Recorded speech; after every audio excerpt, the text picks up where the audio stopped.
Well, hello everybody. Here I go again on my own.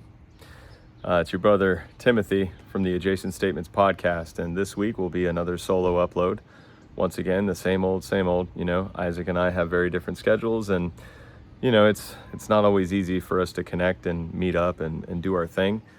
But I just wanted to check in with everybody. I don't really have a topic or anything planned. I'm sitting here in my backyard. I can show you a little bit of my pitiful garden. You see my dying grapevine over there. I don't know what that plant is, but the bees and the hummingbirds love it. I've got some aloes going crazy right now. We've got strawberries getting burnt and devoured, and pretty much all the fruits of my plants are being consumed by wildlife. But it's kind of cool. I have a backyard that's full of birds, and we see squirrels all the time. And where I live here in California, there's not a whole lot of animals in my neighborhood, because everyone's yards are real manicured and polished, and the just one species of grass, and it's all cut short, and they pull every other plant that sprouts up. And there's a hummingbird feeding on the aloe. That's nice. So, I guess maybe let's talk about that. I really like my yard wild. My neighbors all have manicured, groomed lawns with their decorations and everything appointed accordingly, and my yard is wild. It's shaggy. The grass is long. I let the flowers go. I let the dandelions come up. We love making dandelion tea, and my kids have fun picking the flowers and blowing the seeds everywhere. The part of California that I live in has really rocky, clay-laden soil, and so lots of dandelions. Apparently, dandelions really love compacted soil. They grow in compacted soil the most. Yeah, I guess it goes back to when I was a kid, and my dad used to keep his lawn nice, for a while, for a long time. My dad kept up the lawn, and it was, trimmed, and all the plants were dressed, and everything was just very, appointed and clean and neat. And, after he got into his car accident and, had his neck injury, well, we didn't really keep it up with the same standard. And our neighborhood had a neighborhood association where, you could, is that a better angle? I'm literally holding this the whole time. I'm holding my phone the whole time because I don't have any equipment. But we had a neighborhood association, and they had a yard of the month contest, right? Where, I think the people would vote and decide whose lawn was the most appealing, maybe. I don't know what the criteria was, but he only ever won yard of the month once. And the trophy was you got to put a sign in your yard, and it said North Trail Yard of the Month on it. And, it was like an achievement for him at that point. And he only ever won yard of the month once, but that was enough. He's like, all right, I got it. We're done. And I always find that interesting. Like, I think without realizing it, I get a lot of my mannerisms and preferences and traits and stuff, from things I observed or how I grew up. I mean, as we all do, right? You're a product of your product of your environment, your upbringing. People argue nature, nurture. I think, well, obviously both things come into play, right? For your development, what's important to you. I gotta find a better way to do this, man. My arms, I did arms and chest yesterday, so I'm already like holding this phone, which is like maybe a quarter of a pound or something, less than that. I don't know how heavy my phone is, but just having my arm extended out in front of me holding it up is it's exhausting. But yeah, so he won yard of the month that one time, and that was enough for him, and then he's good, and I kind of feel like I don't really care about winning any yard cosmetic contests, but I don't mind my yard being wild. I don't mind it. It doesn't look amazing. I keep it up, but it's not pretty, and the grass, our sprinkler system is unfortunately in disrepair. And I know nothing about sprinklers and how to fix them. And we've just been hand watering.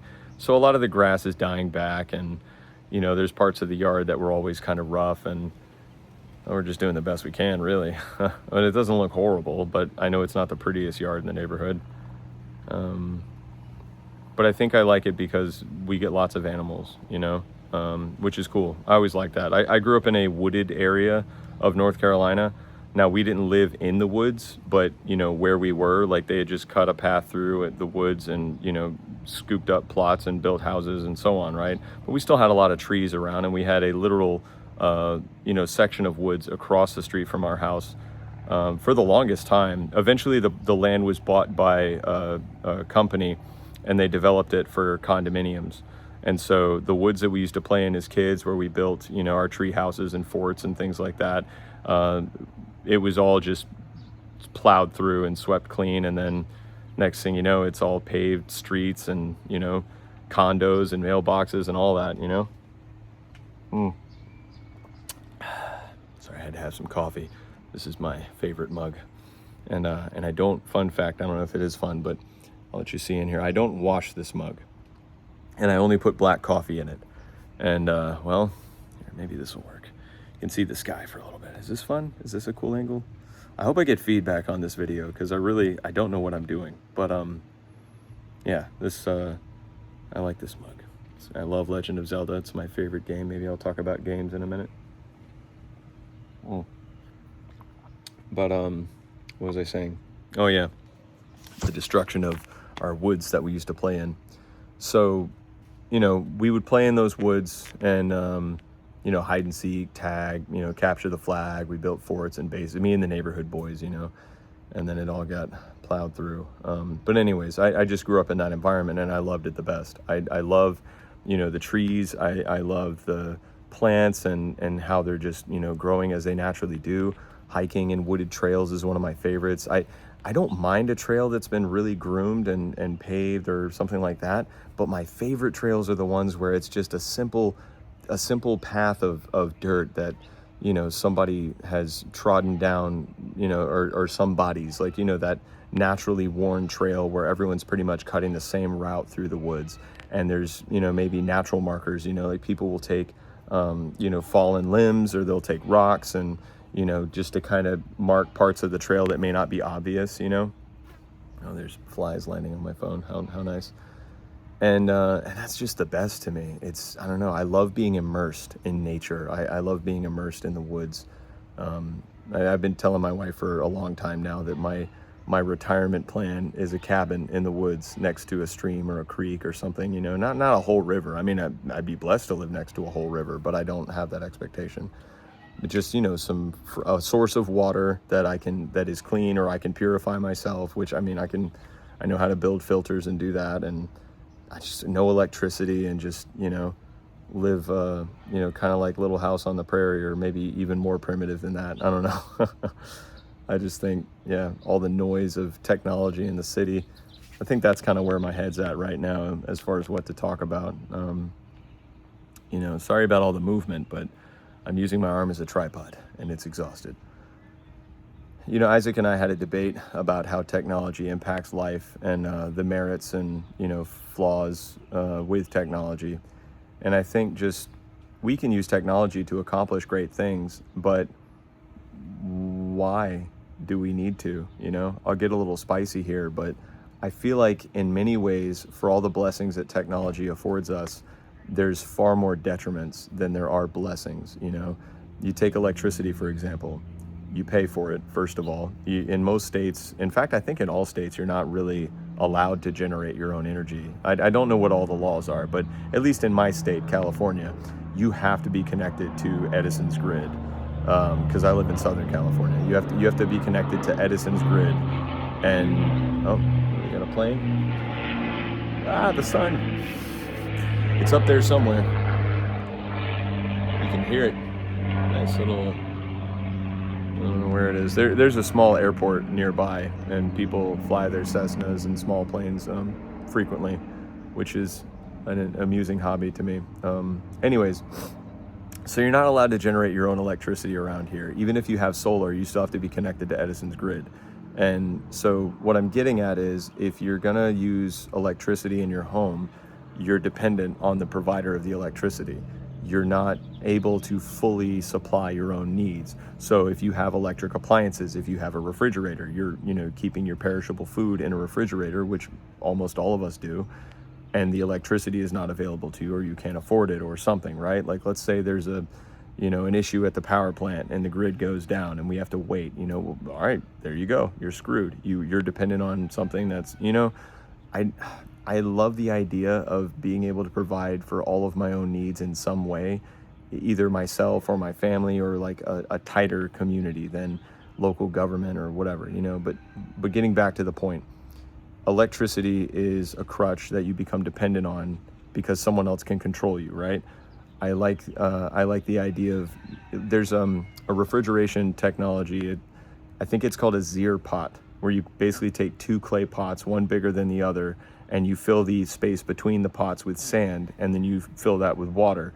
And when you wet the sand, air passing over the pots will cool in the inner pot. It will cool it down significantly. I think like 15, 20 degrees or something like that. It's enough to refrigerate fruits and vegetables, you know, and keep them fresher longer. Obviously, picking fresh from your garden every day is more ideal than that. But the cool thing is that with a Zier pot, you can actually bury it with a lid, and the deeper you bury it, the colder it gets, and you can freeze things inside of it, which I think is amazing, really fascinating to me. And apparently this is a technology they've used in desert countries for you know, centuries ago. It used to be like the de facto standard, right? Kind of like the way they cool houses out in the desert countries as well, you know, parts of the Middle East where there is no vegetation or very little, and they have their houses designed in such a way that they look almost like chimneys with windows, and there's these stacks that kind of go out, and as the wind passes over, it channels and it cools the lower interior of the homes, which is amazing to me. I think palm seed. I got a big palm tree above me here, and this bad boy's dropping seeds like crazy. It needs to be cleaned, needs to be trimmed, and I'm just checking to make sure there's no seeds in my coffee. That would be unfortunate. Let's find out. Oh. We're good. So yeah, I think stuff like that, you know, it's a blessing and a curse, because you get this technology. I'll keep my food cold, fresher, longer. That's great. You know, refrigerating things is great. My kids love cold milk. They love ice water. You know, we have a freezer. We can make ice cubes. It's a luxury. It's nice. I enjoy it. But it also presents, you know, it's a double-edged sword, in my opinion. That's what I think, you know. And I would love to live a more primitive life, because I think without all this other stuff to keep up with and worry about, well, you're just happier, right? Oh, man. See, I'm not doing a good job filming all this cool stuff that's happening around me. I just saw a little sparrow-looking bird chasing off a crow, and I think maybe there's a nest somewhere. And the crows, man, there's a murder of crows that have been stalking my neighborhood for about a couple of weeks now, and they're just terrorizing the local birds and everything else. One of my wife's ferrets got out one day, and you know, well, we have like a little enclosure outside that they, you know, spend time in, and I guess one of the kids didn't lock it up right, so one of the ferrets had gotten out and then made it to, I think, the front yard or something. And I found out because I heard just this ruckus, this racket of birds. Like, what's going on with the crows? And they were cawing, and it just, you know, I don't understand bird language, but you can hear the way they're crowing, and you can hear the frequency and the repetition, and you know, it just made me, oh, they're looking at like something. They've got something trapped or cornered, or they're, you know what I mean? Like, so I went outside, and sure enough, like they're all, you know, huddled around, and I'm like, wait, where are the ferrets, you know? And we found one, but not the other. So, you know, come to find, the other ferret was running from the crows, and she had gotten herself like wedged into a little crevice behind our chicken coop, and the crows were all like just hovering around, squawking at her, presumably thinking about eating her, I guess. You know, I'm sure crows eat rodents and ferrets and other things. So that was exciting. But anyways, you know, other technological advancements I think are like take TV, you know. Television is one of those things. I know this, again, I'm getting spicy here, maybe. I'm making a lot of assumptions, but I don't have Isaac to bounce things off of right now, but I'm assuming this is spicy because I also assume most people like TV. I used to love TV. I mean, it was like one of my favorite things. When I got home from school, I would cut on the TV, put on my favorite shows. You know, I grew up in the 90s, so those 90s TV shows, cartoons and sitcoms and things like that. And it was like my favorite tradition after school, you know, long day at school, which feels like prison. And then you're unwinding with your favorite fantasy escapes, you know, your programs, cartoons and whatnot. I used to watch X-Men. Oh man, it was one of my favorites. Great show, great cartoon, and you know, love comic books and stuff too. So that's like the benefit, right? It's entertaining, it's fun, you enjoy it, you reminisce when you get older, and you're like, oh, like the Teenage Mutant Ninja Turtles cartoon, you know, that comes in back in waves of popularity. And so fast forward to the part of me that's like, I don't know if I like TV anymore. And I kind of don't, because again, I'm looking at it like this, right? I'm in my 40s, I'm sitting down, I'm watching something for hours, and what do I have to show for it? Which, it's funny that I'm saying this, because what am I doing right now? I'm recording essentially a TV program for you guys to watch.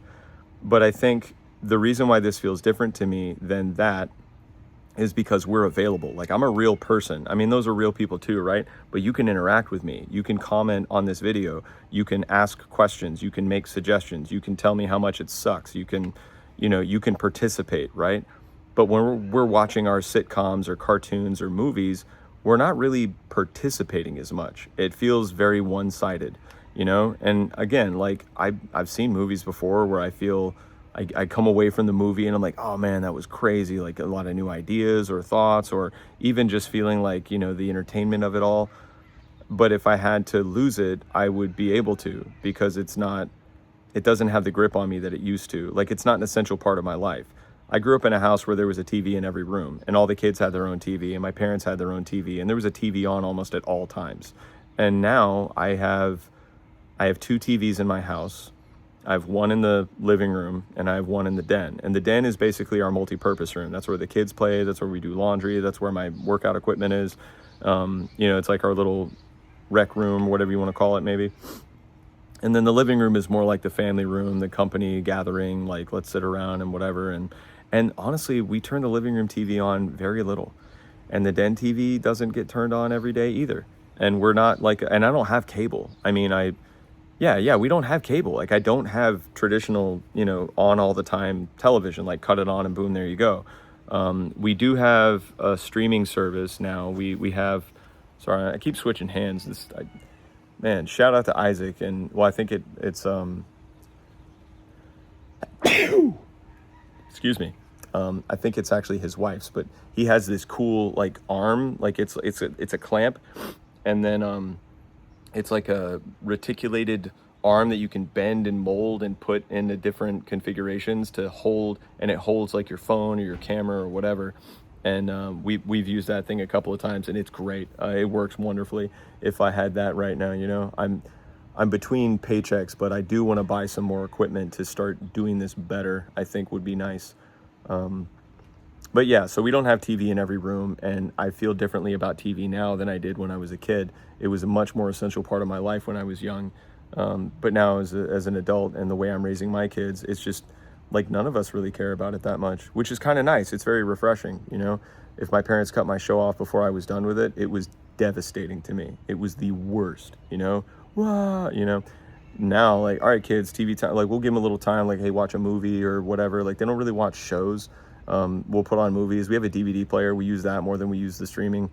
But if I tell them, like, all right, movie time's up or something, and the movie's not over, then nobody's really throwing a fit over it. It's kind of cool. Like, oh, we can finish it later. And they're very cool with that, which I think is great. To me, it seems a little more healthy than if, we're taking it away and it's causing you pain, because it means that you've got so much of yourself invested in it that it's possible for you to be in pain, for it to be taken away. And, that's one of those things. Like, again, if we had no electronics, if we were in a cabin in the woods, if we had to go out and gather firewood, if we had to go out and trap and kill our own food, if we had to grow our vegetables and whatnot, which we are trying. I mean, I'm struggling. I mean, maybe now's a good time to give you the full garden tour, which, I mean, this is pitiful, but over here I don't know if you can see them, I got some sweet potatoes. That was by accident. I did not plant those, but they just kind of came up, which I think that's probably from some because I have a compost heap, and it's, again, all my stuff is wild. I'm a lazy farmer. I'm a lazy gardener. Not that I don't do the work, but the way I do it, it's like a style. I read about this, and I saw a video. This guy in Japan is growing some of the country's most premium, expensive, and high-quality vegetables and fruits because of the way he's letting the land do what it does, right? And I'm a believer, so I know for sure that God designed everything wonderfully and perfect, and the only thing that's going wrong is because of us. Not that we're a filthy plague on the earth. I don't think that. We're God's children, but the way we have messed with the system is what causes the issues, right? So monocrop agriculture, for example. We in America here, we have massive fields of corn, and it's only corn. And they drown the corn in glyphosate to poison and kill everything else. So that only, and it's usually GMO corn. So the corn's been genetically modified so that it's immune to glyphosate, that the poison doesn't actually hurt the corn, but it still absorbs it. So when you eat that corn, what are you eating, right? But we have massive fields of just corn, and there's no crop rotation, and the soils get depleted. There's no minerals and nutrients in the soil, so they fertilize heavily with, chemical fertilizers and supplements in order to produce, the yields that they need. But you can look at fruits and other things, and you can see, like, strawberries are a big one. If you go to the grocery store and you buy strawberries, and even if you get the best ones you can possibly get, the organic local farmers market strawberries that are still sold in a grocery store, when you cut those open, there's a lot of white. Naturally, strawberries should not be white inside unless it's a white variety, which I think there are some deliberately pale varieties of strawberries, but your strawberries should be red and juicy on the inside and have very little white. So the more white, the more nutrient deprived they are. A lot of them are grown, and the organic label is a big fat scam too. I mean, I don't want to get too controversial here, but I feel like a lot of us are kind of informed now. Organic doesn't mean what it used to. I mean, there's so many loopholes and ways that they can make something which I would not call organic, but they can label it organic legally and upcharge you for it. That's the whole bottom line here, is the organic label is just a hoax. So when you buy those strawberries and you think you're getting a good quality product, you're really not. You're getting an inferior berry grown in bad soil that's been supplemented heavily with chemicals in order to produce something that looks good on the outside. And they do. And sometimes they even taste good, but they're not dark and rich, and they're not juicy half the time. I mean, the strawberries that I have on my plants, if the birds don't get them first, we get a very tasty, flavorful berry. They're not huge yet, but this is only their first year of producing fruit, and I've got them in containers right now. So what I'm planning to do probably in the next couple of weeks is till up a patch of soil in my backyard, because I've got patches of my soil where I've taken like trees and leaves, not trees, like branches and leaves and things like that, and I've just laid it over the soil to let it break down naturally and decompose and nutrify the soil. And I'm trying this no-till method, right, where you just let it do what it does. And so far it's doing well. My soil is turning black and rich, and it's getting crumbly and manageable, and I can actually like scoop handfuls of it now. It really is transforming, and I've got more worms in my yard now. Like, the earthworms are going crazy in my backyard, which is awesome. So I'm going to take a patch of my soil, and I'm going to plant my strawberries there and just let them do their thing, let them take over, put out runners. Like, I would love to have a strawberry problem because my kids love to eat berries. And so until we do that, I'm kind of making do with these containers, and they're flowering right now. They don't look too bad. I'll show you. It's, again, I'm not an expert, but here's my little strawberry patch. You see the sun has been scorching pretty bad, and my neighbors have a magnolia tree that hangs over, and it's dropping leaves and smothering them. So, there's one of my aloes. This was actually a sucker off the main plant. My dear friend Isaac gave me one of his aloes, and we got a whole bunch of suckers out of it. And so I've planted all those, and I guess I can show you over here too. So I've got this oregano cutting here. Let's see that. Sorry, I'm not doing a good job of showing there it is. This oregano cutting here, which one of my wife's friend's daughter is, she's got a green thumb, and she's grown some really nice stuff. And so she gave us this, and I got it to root and planted it, and it's doing well, putting out flowers now. And then we got this mango here. This one's one of my favorites. This was a seed that when we cut the mango open we're eating the mango, we noticed the seed had put out a shoot. So I was like, oh, cool, let's sprout it. And yeah, it's I mean, we're going, man. I've got a mango. That's kind of cool. This one, a friend of ours gave to us. I don't know what this plant is, but it makes really pretty flowers that smell nice. And there's my poor, probably diseased grapevine. I need to get it out of this container. This was a grocery store rescue. I've had it this is our third year or second year. I think it's our third year with it. And, it's struggling, not exactly thriving. It did put out fruit, but the birds and squirrels and probably bugs too got all of it. I mean, we had some of the grapes, and they tasted amazing. It's a Concord grapevine, and the grapes tasted like jelly. They were so good. full of seeds too, but I don't mind that.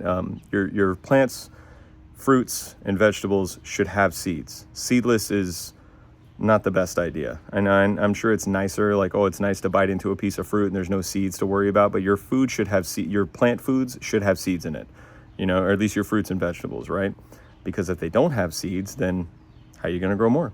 And not to mention, like, it's a sign of the nutritional value of the plant too, I think. I mean, I'm not a scientist, I'm not an expert, but I don't think you have to be an expert to know stuff, And I know I've been switching gears. This is kind of a stream of consciousness. And if you've been putting up with this camera movement, I appreciate you so much. This might be a nicer video to just listen to. I don't know. I have been told that I have a voice for radio, but maybe that's because I have a face for radio. But I believe sincerely that you don't have to go to school and get formal training and be handed a certificate by somebody else in order for you to know something, Like when I know things and sometimes people get into it with me like, well, you're not a so-and-so. Like here's an exciting one. My daughter recently was using her sewing machine, one of the automatic jobs where the needle goes like super fast. So she was using her sewing machine and accidentally pierced her finger, like her fingertip through the nail. Her finger was like this. I think it was like her ring finger. And it went through the nail all the way through the bottom of her finger. So completely through her finger with her sewing machine. I wasn't home. I was at the grocery store. My wife immediately called 911, and then she told my other daughter to call me. So I got the call as I was pulling into the driveway and found out what was happening, and I walked in there. Now, I am very cool under pressure, so I didn't panic and immediately, okay, let's assess. If the needle is through her finger, first of all, I know that's not a life-threatening injury. Now, it could be threatening to her finger. She could lose her finger, perhaps, if there's nerve damage, if it hit the bone, it could be complicated, but I knew she wasn't going to die. So immediately I'm like, okay, needle through the finger, we can handle this, right? So I go in and I look at it and I see her and she's crying, she's upset, obviously, rightfully so. And I'm looking at it and I'm like, okay, well, based on where it's going through the finger, and I'm looking at the color and I'm like, okay, well, this doesn't look too bad. How long till the paramedics get here? And they said they're minutes away. I'm like, okay, all right. So we gotta, and I'm still like processing, right? It's all happening very fast. So I think we heard doors or something, the paramedics, so I go and open the door and I'm like, hey, come on in. Like, she's in here. And I'm like, I'm kind of stuck, like, what do I do here? Do I tell them what to do? Well, no, they're the experts, right? I got to trust these people. And there's 4 of them. And they all come in with their gear and they got these tackle boxes and all this stuff. And they, wheeling the stretcher in with the, and I'm like, this is a lot. She just got a needle in her finger. Like, what's going on? And I'm still sort of like reeling and caught off guard by it all. So, she's in a lot of pain and she's freaking out. So they give her ketamine, which I still regret. I should have stood up and said, no, absolutely not. And I'll explain that in a minute. So they say, we're going to give you something for the pain. I was like, what are you giving her? And they said, we're going to give her ketamine. I was like, what? Ketamine? For real? I'm thinking like, well, my dirty past, ketamine was a party drug when I was younger. I've never done it myself, but I had friends that would, get ketamine and they would like, trip off it and whatever. And also I knew it was used as an animal tranquilizer and, stuff like that. So immediately I'm like, and I also know the psychoactive component. I know the impact that ketamine can have on your brain if long-term abuse with the bladder and other things, right? And again, I didn't go to medical school, but I know things, right? Anybody can read scientific journals. Anybody can read medical journals. You can read the studies and the research that other experts have done the work and published their findings, and you can use discernment and you can use critical thinking and you can read that stuff and educate yourself, which I do. I had subscriptions through my university login for the longest time, and I'm curious. I love to learn. So anyways, I'm sitting there like, well, give her as little as absolutely possible. I'm like still kind of paralyzed somewhat. Like, what do I do? I got these, guys in my house and a girl, and, they're like immediately taking command of the situation. I'm like, wait a second, I'm her father. So I'm like, no, I'm going to be with her, right?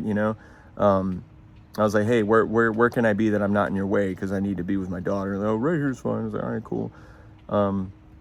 So they give her the ketamine, they make an assessment. It takes them forever to determine, let's clip the needle and let's get you out of here to the ER so we can extract it.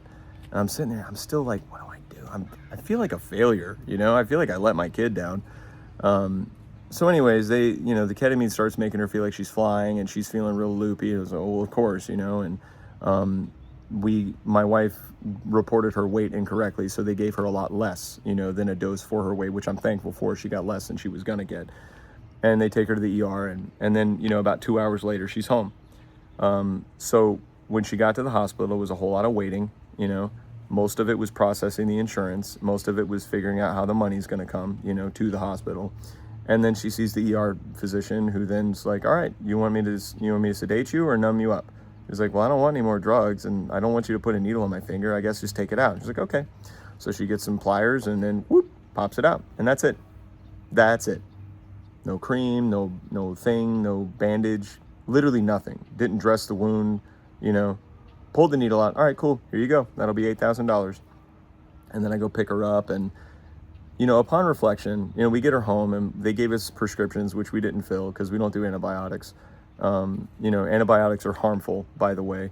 And again, I'm getting spicy, right? I'm one of those weirdos. I don't know what you call me, but I spent a childhood on antibiotics, on hospital care, operations, and I've been to the doctor more times than I care to admit because of repeated health problems as a child. I was a very sickly child. I have my own theories, but the bottom line is I spent a lot of time in and out of the hospital, a lot of time going to doctors. I've been on every antibiotic they've ever made because I'm allergic to most of them. And,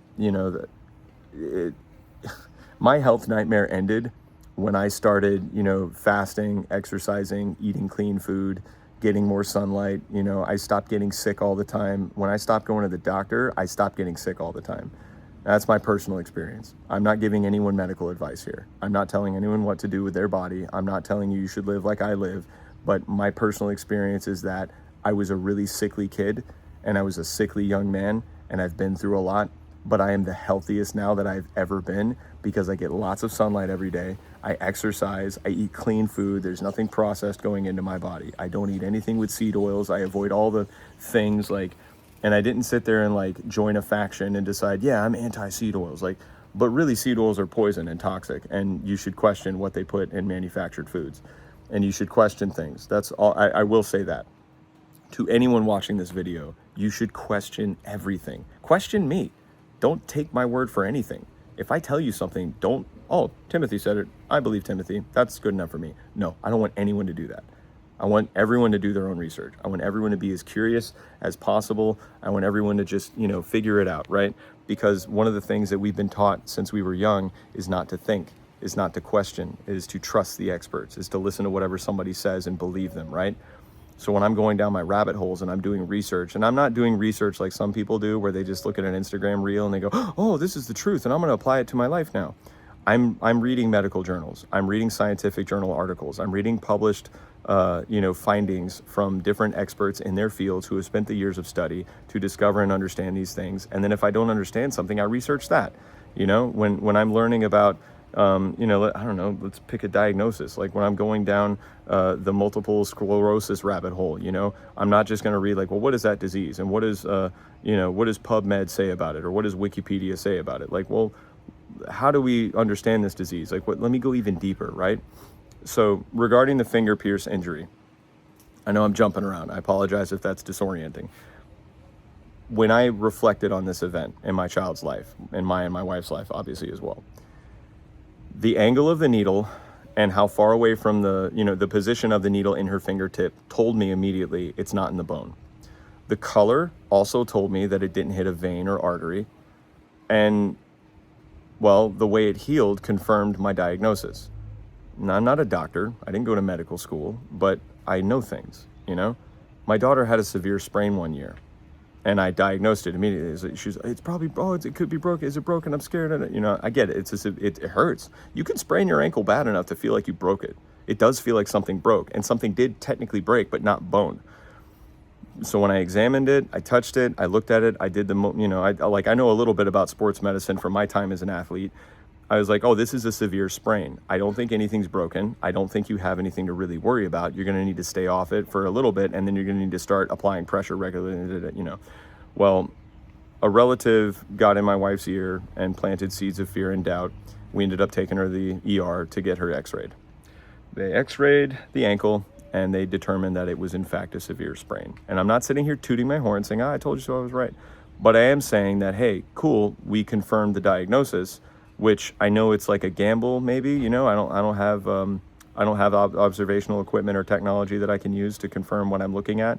And maybe the confirmation of the diagnosis is like kind of on faith or something. I'm sorry, I'm getting like mauled by flies over here. Let's move over to the blueberries. But what I'm saying is, you know, I'm not a medical expert. I didn't go to medical school, and I haven't studied to be a doctor or a nurse or anything, but I can read the same stuff they can read, and I can learn the same stuff they can learn. And I don't need to be in a classroom being told by somebody else. I can read it, I can understand it. And if I don't understand something, I can research that and learn how to understand it. And I recommend everybody do the same thing. So confirming that my daughter's diagnosis was not that severe was comforting to me, because now I know if something like this happens in the future, I know exactly what to do and how to deal with it and so on. I think the point that I'm landing on now is that I want everyone watching this to be curious, to do their own research, and to not just trust something you're told because an expert told you. Because experts are wrong. We're all people, you know, no person is better than the other, right? I mean, from my point of view, God created all of us in his image, and that means we are all created to do his will on earth, to be his representatives. To represent God means to, you know, demonstrate godly character, which is kindness, it's patience, it's loving your neighbor, it's loving your enemies. You know, anger doesn't solve any problems. Hatred doesn't solve any problems. Hatred and anger don't accomplish anything good. Only bad can come from anger and hate.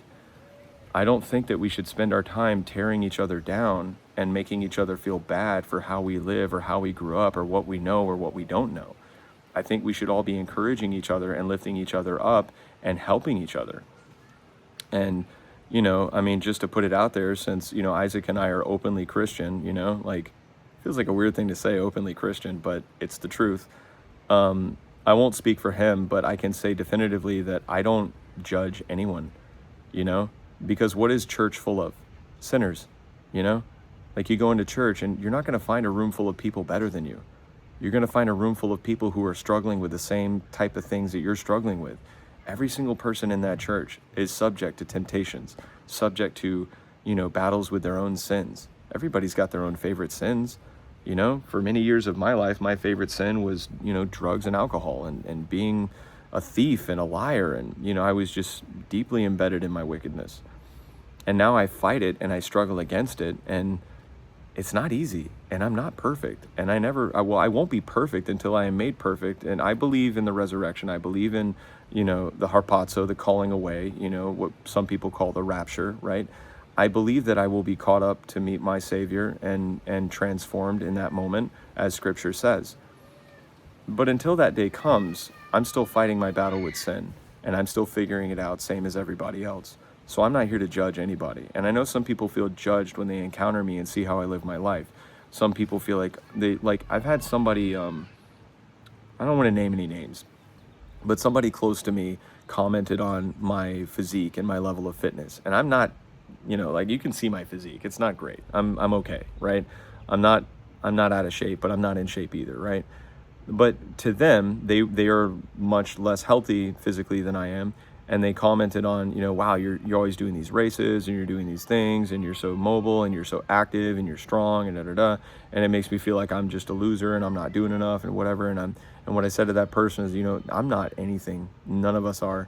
If seeing me makes you feel that way, maybe that's something that is worth exploring and thinking about. Maybe it's worth looking inwardly and thinking, okay, why am I feeling these feelings and what should I do about it? You know, if you're unhappy with your body, well, change it. I mean, it's not easy. It's not like, oh yeah, I wish I had a better body, and then overnight, bam, I'm good. You know, it doesn't work like that. It took me years to whip myself into shape after a lifetime of abuse. I've abused my body. I've eaten more hot dogs than most people. Like, hot dogs are my favorite food for a long time, and I've eaten plenty of them, you know? I grew up eating bologna sandwiches with mayonnaise on both sides of the bread. Extra mayonnaise, please. You know, I found health later in life. And it's only getting better. It's hard. It's so hard. Yesterday, I did not want to work out. I did not want to. I was not in the mood. I wanted to sit around and play video games, you know? I wanted to just hang out and play with my kids.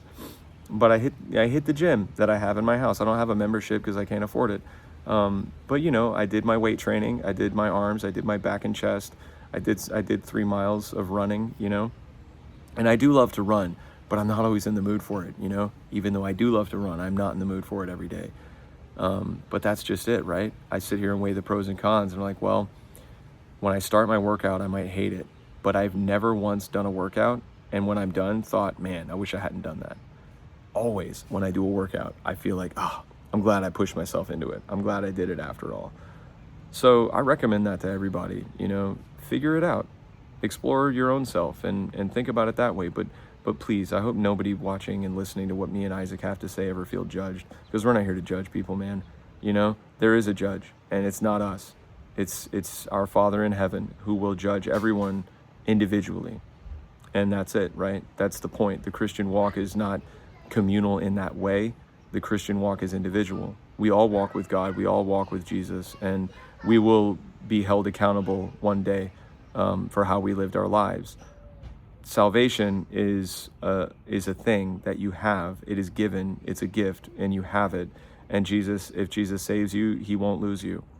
But how you live your life and what sort of, you know, quote unquote crowns the Bible calls them, right? Your blessings in heaven, that is to be determined by the nature of your walk and how you spend your time. What have you done with the gifts you've been given? How did you spend the life that you were given? Did you spend it selfishly? Did you spend it in isolation? Did you spend it hiding out and waiting for the rapture? Did you sacrifice everything you had for the benefit of others? You know, like, your motivation matters more. And the motivation of my heart is just to give of myself freely as I can. And just because I want that and believe that doesn't mean I'm always getting it right. In fact, most of the time I'm getting it wrong, and I'm not good at it, and I fail all the time. I'm not here to judge anybody. A lot of people think Christians hate gay people, for example. And you know what?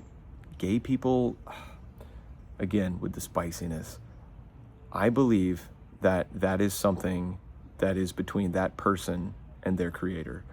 If you're attracted to the same sex, if you're attracted to both sexes, if you find yourself sexually, you know, desiring this or that or the other, that is not for me to adjudicate or minister or, you know, teach or preach, you know.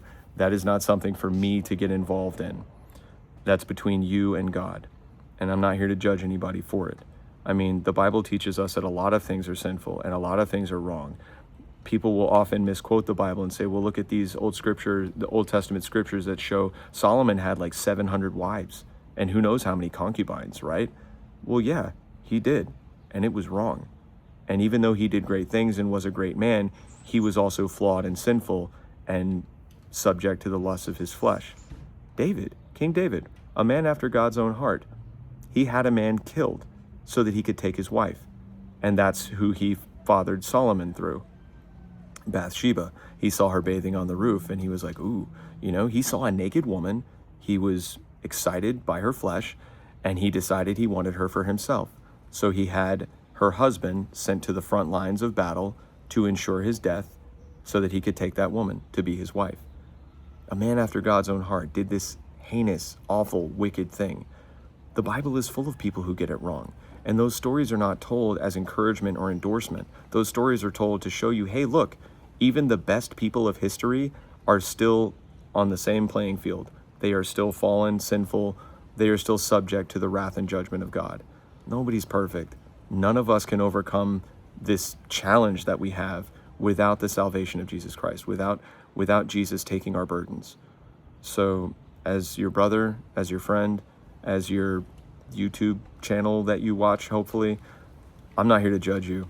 I'm a terrible person, but I'm worthy of a redemption according to my Father's will, and I surrender to him. And I think, again, I'm not trying to preach and teach. I'm just saying this is my experience. This is what I've lived, and this is how I feel. And I hope it benefits you somehow, and I hope you know that I have nothing but love in my heart for each and every one of you. You know, whatever you're struggling with is not who you are. It's what you're fighting. It's the battle you're fighting. And some convictions are harder to overcome than others. But I'm not here to judge anybody. I don't approve of sin. I don't approve of my own sin. But again, like I said, I'm not here to be anybody's judge. I'm just a guy making videos, usually with his friend. I miss you, buddy. But I just want to say what's in my heart. So that's what it was today. I hope you've enjoyed the ramble. I think I'm wrapping up now. I'm getting kind of sweaty out here. Although I have enjoyed this sun. It's nice and warm. It's it's in the 70s right now. It's supposed to get up to the 80s. We'll be back in the 90s again next week. But you know, I like getting good and hot. I like the sun on my skin. I like the way I feel afterwards. So it's been good. Thanks for being with me. Thanks for enjoying my crummy backyard. There's the blueberries, by the way. I said I would show you. What do you think? Aren't they beautiful? These are year 3. And well, we've got some really shriveled fruit here that's not much to look at. We did get 2 good harvests this year off of these bushes. My kids ate most of them, but they were good. They were really good. They were big, they were crunchy and delicious and full of juice. And this aloe right here, this is the original. This is the aloe that Isaac gave me. And it's flowering somewhat nicely. But you see that? Look at that. When I got it, Isaac gave it to me. It was like, it was a sizable plant, you know, but now it's huge. And those are its children over there. And I've got some more in the other sections of the yard I can show you next time. So again, thanks for watching. Thanks for spending the morning with me. Yeah, if you're watching this, I love you and you can't do nothing about it. God bless you all. Adjacent Statements, Timothy, out.